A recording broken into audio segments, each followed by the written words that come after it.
السلام علیکم ورحمۃ اللہ وبرکاتہ۔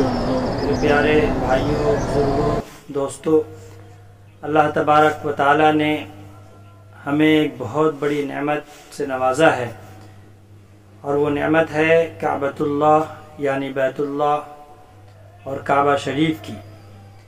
اس کعبہ شریف کے بارے میں اللہ تبارک و تعالیٰ نے خود قرآن مجید میں بہت ساری آیات میں اس کی فضیلت خود بیان فرمائی ہے، اور احادیث مبارکہ میں بھی اس کے فضائل و برکات آئے ہیں۔ اللہ تبارک و تعالیٰ نے جسے دولت سے نوازا ہے، جسے استطاعت نصیب فرمائی ہے کہ وہ بیت اللہ یعنی کعبہ تک پہنچ سکے اور مکۃ المکرمہ جا سکے، تو ان پر حج کرنا یعنی کعبہ کی زیارت کرنا فرض فرمایا ہے۔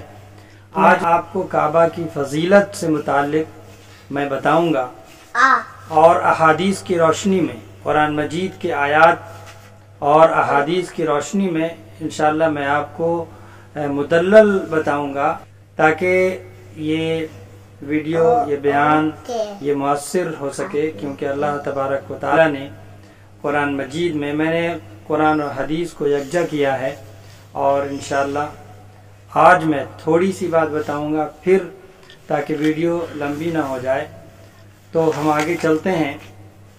سب سے پہلی بات یہ ہے کہ اللہ تبارک و تعالیٰ نے کعبہ کی زیارت پر اللہ تبارک و تعالیٰ ہمیں ثواب عطا فرماتے ہیں۔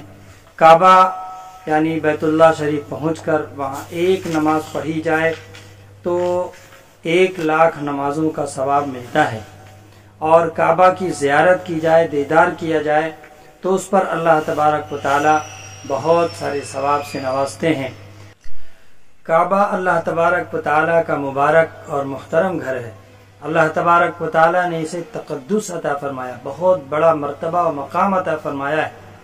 جب انسان کعبۃ اللہ یعنی بیت اللہ تک پہنچتا ہے اور جب اس گھر کا دیدار کرتا ہے تو وہ دنیا اور دنیا کی ساری چیزوں کو بھلا دیتا ہے، اور اس کی ایک ہی تمنا یہ رہتی ہے کہ کاش ہم اسی جگہ مقیم ہو جاتے، یا بار بار اللہ کے گھر کا دیدار کرتے اور یہیں ہماری آخری زندگی ہوتی۔ یہ ہر ایک کی دلی تمنا ہوتی ہے، جس میں کوئی دکھاوا اور کوئی نام و نمود کی بات نہیں ہوتی، ایک دلی کیفیت ہوتی ہے۔ اللہ تبارک و تعالیٰ کا جلال اور اللہ کی تجلی اس بیت پر، اس بیت اللہ پر، اس کعبہ پر ظاہر نازل ہوتی ہے، جس کے بہت گہرے اثرات ہوتے ہیں۔ انسان کے آنکھوں سے آنسو جاری ہو جاتے ہیں، اور وہ روکنے سے بھی نہیں روکتے۔ تو اللہ تبارک و تعالیٰ نے اس کے فضائل، اس کی نسبت خود اپنی طرف کی ہے۔ قرآن مجید میں اللہ تبارک و تعالیٰ نے فرمایا، ان اول بیت، اعوذ باللہ من الشیطان الرجیم، بسم اللہ الرحمن الرحیم، ان اول بیت وضع للناس للذی ببکۃ مبارکا وہدی للعالمین۔ دوسری جگہ فرمایا، وَإِذْ لَا أُقْسِمُ بِهَذَا الْبَلَدِ وَأَنْتَ حِلٌّ بِهَذَا الْبَلَدِ وَوَالِدٍ وَمَا وَلَدَ۔ کعبہ کے متعلق یعنی اس کی جو تاریخ ہے، اس کے بنا میں اور اس کی تعمیر میں کن کن لوگوں نے جو ہے حصہ لیا، اور اس کی مختلف روایتیں ہیں۔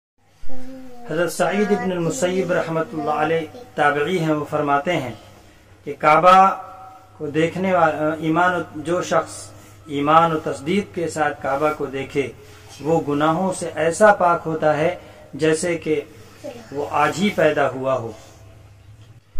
ایک بزرگ فرماتے ہیں کہ جو شخص ایمان و تصدیق کے ساتھ کعبہ کی زیارت کرے، اس کے گناہ اس طرح جھڑتے ہیں جس طرح درخت سے پتے جھڑتے ہیں۔ حضرت عطار رحمۃ اللہ علیہ یہ بھی فرماتے ہیں کہ بیت اللہ کو ایک بار دیکھنا، حضرت عطار رحمۃ اللہ علیہ یہ بھی فرماتے ہیں کہ بیت اللہ کو ایک بار دیکھنا 1 سال نفلی عبادت سے بہتر ہے۔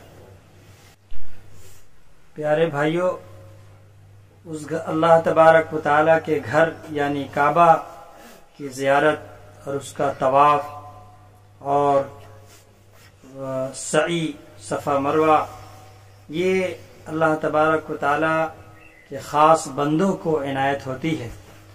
ہر مسلمان کو اس کے بارے میں یعنی وہاں تک پہنچنے کے تعلق سے دعا کرنا چاہیے اور کوشش کرنا چاہیے کہ اللہ تبارک و تعالیٰ ہمیں ان مقامات مقدس کی زیارت کرائے اور وہاں تک پہنچنے کی جہاں پر ہمارے نبی سرکار دو عالم حضرت محمد صلی اللہ علیہ وسلم کی پیدائش ہوئی، مکۃ المکرمہ میں۔ آپ 53 سال تک اسی مکۃ المکرمہ میں آپ نے زندگی گزاری اور اللہ تبارک و تعالی نے مکۃ المکرمہ سے بیت اللہ سے نہایت ہی محبت کی، بہت زیادہ محبت تھی، کیونکہ اللہ تبارک و تعالی نے اس مقام کو تقدس عطا فرمایا ہے اور مسلمانوں کو اس کی بے چینی ہوتی ہے اور تڑپ ہوتی ہے کہ زندگی میں کم سے کم 1 مرتبہ اللہ کے گھر کا دیدار کر لیں۔ ناظرین، کعبہ کے متعلق مزید باتیں اگلی ویڈیو میں آپ ملاحظہ فرمائیں گے۔ السلام علیکم ورحمۃ اللہ وبرکاتہ۔